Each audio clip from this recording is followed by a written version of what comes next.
Hello everyone, my name is Sweta and today I will be talking about protocols. But before I can talk about protocols, I want to talk about packets. Now, what are packets? In real life, packets are used to transport or contain products. In computers, they serve a similar purpose. Packets are used to transport data between computers through a network. Essentially, a packet is a fixed size data which can only hold a limited amount of information. So for example, we have two computers, computer A and computer B. Now, computer A wants to transport a picture to computer B. Now, a picture, a good quality photograph, is from anywhere between 9 kilobytes to 30 kilobytes. Much too big for it to be transported through one packet. So what computer A does is that it divides the picture into multiple grids, much like in a graph paper. So it will be something like this. Now, each grid is one packet, and all of these packets are simultaneously transported to computer B. So when computer B receives all of these packets, it is compiled, and computer B receives an entire image. Now, packets are really important because it's one of the key ideas to the internet. The internet is the network that most computers are connected to. And now all of these connected computers need a language to communicate in, much like we humans do. But computers cannot learn human language because human language has too many nuances and is much too complicated for the computer to comprehend. We humans sometimes use shortened speech and commands to give our expectations and desires to communicate with each other, and computers can't understand it or comprehend it on any level because they do not have a basis for it.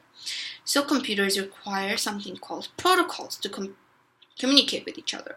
Now, protocols and live protocols are a set of rules and guidelines used in polite society. It's a set of rules and guidelines on how to talk to each other, on how to behave with each other in polite society.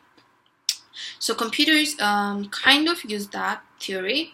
So protocols for computers is like a strict guideline on how to respond to certain commands, on how to communicate with servers, clients, multiple servers and clients at any time.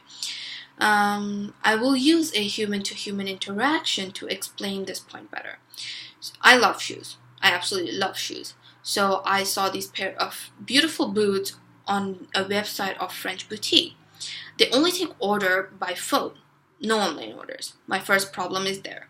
It's a French boutique, so I have to call them in France. Most long-distance call fails, and my protocol will end before it even begins. But luckily for me, I have a good network. The call goes through and someone picks up. My second problem, language. It's a French boutique, so obviously most of the personnel will only speak French.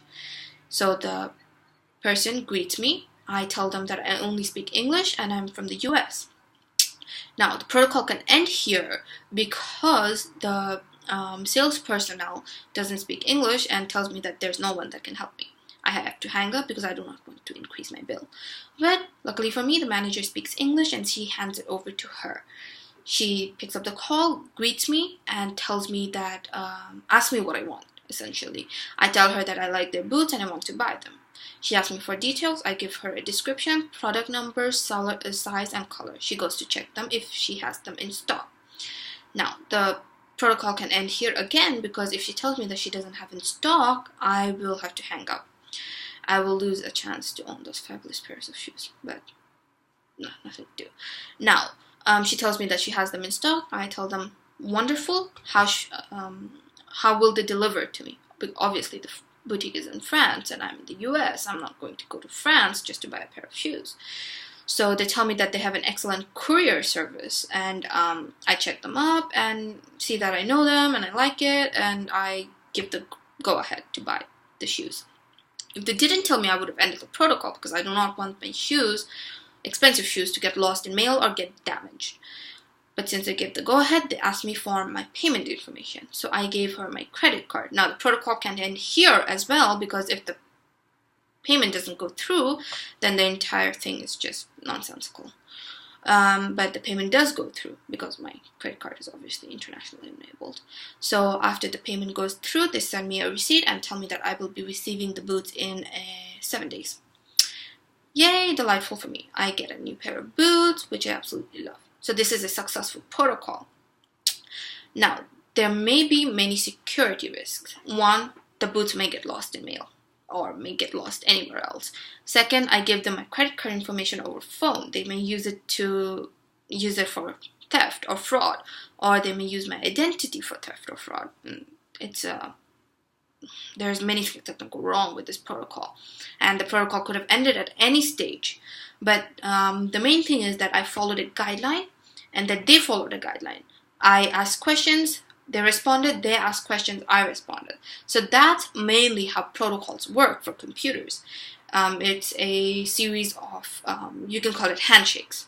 So they say yes, and then the computer says yes back, they send packets, and then maybe the computer pings it back, and there's many types of protocols, and how they work is completely different from each other, because it's how languages work. For example, English is completely different from Hindi. There's no common root whatsoever.